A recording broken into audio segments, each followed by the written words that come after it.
Hello everyone, आप सबका स्वागत है मिस्टीरियस हिंदी में। वैभव, शशांक और अनुराग ये तीनों दोस्त घूमने निकले थे एक ट्रिप में। दिन भर वाटर स्पोर्ट्स के बाद चांद की रोशनी में आधी रात में बीच सड़क में यह तीनों अपनी गाड़ी दौड़ा रहे थे। उनके चेहरों से स्ट्राइक होती हवा, ओशियंस का शोर इतना था कि उन्हें और कुछ सुनाई ही नहीं दे रहा था। वैसे तो ये सब बीच पर ये सब कुछ अलाउड नहीं था, लेकिन छुपते छुपाते वह यहाँ तक पहुँचे थे। नॉइजी और क्राउडेड बीच का इलाके को छोड़कर यह लोग 5-6 किलोमीटर पीछे छोड़कर यह तीनों दोस्त बस अपनी ही मस्ती में चिल्लाए जा रहे थे और हंसते जा रहे थे। ओशियंस की वेव्स आती और गाड़ी के टायर्स को छू के चली जाती। वह लोग गाड़ी दौड़ाते दौड़ाते इतनी दूर आ गए थे कि अब उन्हें अपने आसपास कुछ भी दिखाई नहीं दे रहा था कि उसी समय अचानक गाड़ी की स्पीड धीमी धीमी और धीमी होती गई और नरम रेत में उनका टायर धंस गया। गाड़ी वैभव चला रहा था और पलटकर उसने शशांक को इशारा किया तो शशांक तभी गाड़ी से उतरकर टायर को उस धंसी रेत में से निकालने की कोशिश करने लगा, लेकिन कुछ फ़ायदा नहीं हुआ। कुछ देर के बाद एक आइडिया आया। तब शशांक को एक आइडिया आया। वह एक ईंट लाया और फंसे हुए टायर के नीचे लगा दिया और एक बार फिर से उसने कोशिश शुरू करी, लेकिन इस बार भी कुछ भी नहीं हुआ। यह सब देखने के बाद अनुराग भी गाड़ी से उतरा और दोनों ने मिलकर गाड़ी को धक्का लगाया, लेकिन फिर से कुछ फ़ायदा नहीं हुआ। तभी तीनों दोस्तों की नज़र एक सामने से आती हुई रोशनी पर पड़ी। कोई इंसान उनकी तरफ टॉर्च लेके चला आ रहा था।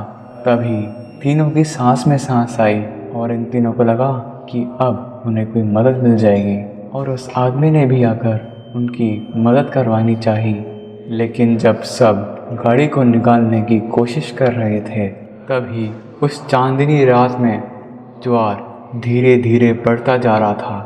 पानी चढ़ता जा रहा था और लहरें किसी दीवार जितनी बड़ी हो गई थी। इन सारी मुश्किल चीज़ों के बीच अचानक एक बहुत बड़ी लहर उनकी गाड़ी से आकर टकराई और लगभग सबको डुबो दिया। गाड़ी का अब निकलना असंभव था और वो टॉर्च वाला इंसान भी कहीं दिखाई नहीं दे रहा था। लहरें धीरे धीरे बढ़ती जा रही थी और गाड़ी से बार बार टकरा रही थी। जब तीनों को लगा कि अपनी जान बचाना ही अभी सबसे ज़्यादा ज़रूरी है, तो वह तीनों एक चट्टान पे जाके चढ़ गए। वहाँ से वह अपनी डूबती कार को देखा।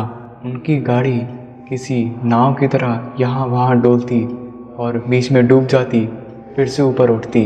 वह तीनों करे तो क्या करें, यह सोच ही रहे थे कि तभी एक आवाज़ उनके पीछे से आई। उस आवाज़ ने कहा कि गाड़ी तो गई, पर तुम्हें कोई टॉर्च वाला तो नहीं मिला था ना। और उसने यह भी कहा कि जिसने भी उससे देखा उसका कभी पता नहीं चला। उन तीनों ने पलट के उस आदमी को ऐसे देखा कि अंधेरे में बस उसी का सहारा हो। उस आदमी ने मुस्कुराते हुए कहा, वरना आप खुद ही सोचिए कि समंदर किनारे इतनी रात हो गई, कौन सा यहाँ सोना गड़ा है कि यहाँ पर कोई टॉर्च लेके चौकीदारी करेगा। यह बात सुन के तीनों ने समुंदर की तरफ देखा। लहरें उतनी ही बड़ी थी, लेकिन गाड़ी और उस टॉर्च वाले का कोई अता पता नहीं था। तब वह आदमी मदद के लिए उन्हें अपने घर ले गया, लेकिन उस घर में वह आदमी कभी कहीं दिखता और कभी कहीं और।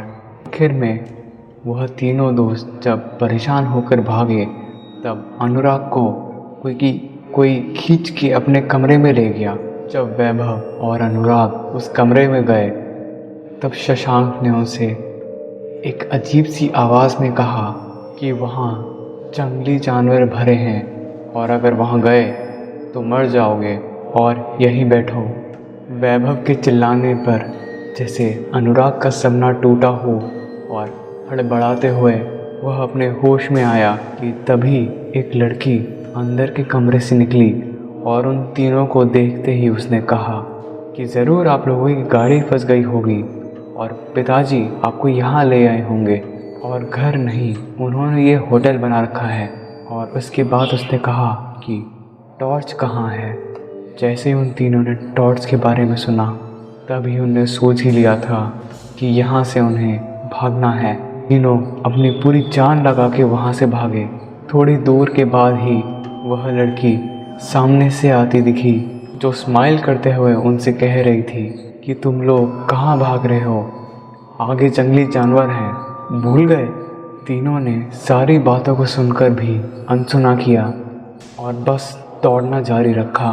और आखिरकार वह तीनों समंदर किनारे पहुंच गए। समंदर के किनारे जाते ही उन्हें देखा कि गाड़ी रेत में धंसी हुई है। पानी अभी भी पूरी तरह उतना नहीं था और गाड़ी के अंदर से एक जलती हुई टॉर्च की रोशनी दिख रही थी। कुछ ही देर के बाद लहरों की आवाज़ के बाद चलते फिरते लोगों की आवाज़ें आने लग गई। चिड़ियों के चहचहानों की आवाज़ भी आने लगी। सुबह हो चुकी थी और अब उनको लगा कि अब कोई डरने की बात नहीं है। और तीनों दोस्त बहुत हिम्मत जुटाकर ना जाने अपने कौन से सवालों का जवाब ढूंढने उस घर की तरफ निकल गए। सूखे पत्तों पर चलते हुए जंगल के बीच से जाते हुए उस घर के पास पहुंचकर अंदर देखा तो वह घर खाली पड़ा था। सामने दीवार पर उस आदमी की एक तस्वीर थी और नीचे एक ड्रॉर था जो आधा खुला था, जिसमें से एक फूलों की माला आधी लटक रही थी। उन्होंने पूरा घर छान लिया लेकिन उन्हें वहाँ कोई भी नहीं मिला। वह तीनों लोग उस घर को छोड़कर अपनी गाड़ी की तरफ जा ही रहे थे कि सामने से उनको वही लड़की आते हुए दिखाई दी। तीनों बहुत घबरा गए थे, सोच ही रहे थे कि क्या करें कि तभी वह लड़की पास आई और बोली कि तुम लोग पापा की टॉर्च नहीं लाए ना। और इतना कहने के साथ ही सरिता की बेहोशी टूटी। अब तक जो कुछ भी रहा हुआ, उस घर में रहने वाली सरिता का एक बुरा सपना था।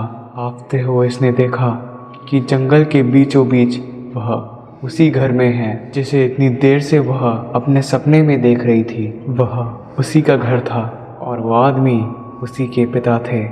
सविता की आवाज़ सुनकर उसके पिताजी भागे भागे उस कमरे में आए और उन्हें देखते ही उसने बाहर बैठे तीनों लड़कों की ओर इशारा करते हुए कहा कि वह तीनों मर गए।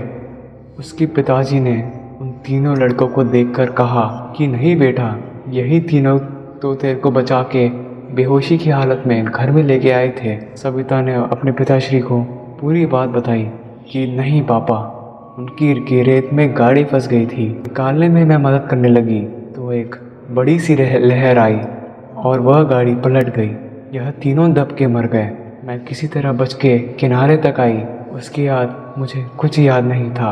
उसकी बात सुनकर उसके पिताजी को थोड़ा शक हुआ तो वह उन तीनों लड़कों के पास गए और कहा कि आप लोग बैठिए और मैं चाय लेके आता हूँ। तीनों ने मुस्कुराते हुए अपना सर हिलाया पर कुछ बोले नहीं। जब वह दरवाजे से बाहर निकले तब वैभव ने मुस्कुराते हुए कहा कि आप संभल के जाइए, बाहर जंगली जानवर बहुत हैं। सविता को अब घर में अकेला छोड़ के उसके पिताजी निकल तो गए थे लेकिन घर में बेटी की चिंता भी थी। Cut that noise. वह काफ़ी तेज़ कदमों के साथ अंधेरे में टॉर्च लेके चले जा रहे थे।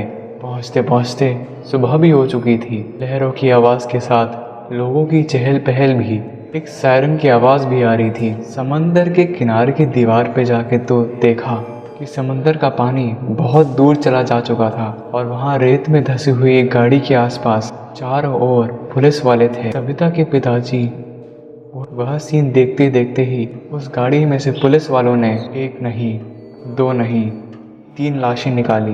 उनके कपड़े देखते ही दूर से सविता के पिताजी पहचान गए थे कि वो लाशें किसकी थीं, लेकिन फिर भी वह अपनी आंखों से देखकर विश्वास करना चाहते थे। दीवार से नीचे उतरते ही उस गाड़ी के पास तक गए और भीड़ को हटा के जैसे ही वो पास गए उन्होंने ये देखा कि वो लाशें वैभव, शशांक और अनुराग की ही थीं। अब वहाँ रुकने के हर पल में ही उनको घर में अकेली सविता की चिंता हुई जा रही थी। भागते भागते किसी तरह वो घर के अंदर गए कि सविता 3 कप चाय रख के हवाओं में किसी से बातें किए जा रही थी। उसके पिताजी ने उससे कहा कि सविता तुम ये क्या कर रही हो। यह सुनकर सविता ने कहा कि भैया हैं पिताजी और उन्हें मैं चाय नहीं पिलाऊंगी क्या, और अब ये हमारे पास ही रहेंगे क्योंकि मैंने इनकी जान बचाने की कोशिश की थी और अब ये हमेशा मेरी ही हिफाजत करेंगे। यह कहानी आपको कैसी लगी कमेंट करें और सब्सक्राइब करें हमारे चैनल मिस्टीरियस हिंदी को। तब तक के लिए मिलते हैं।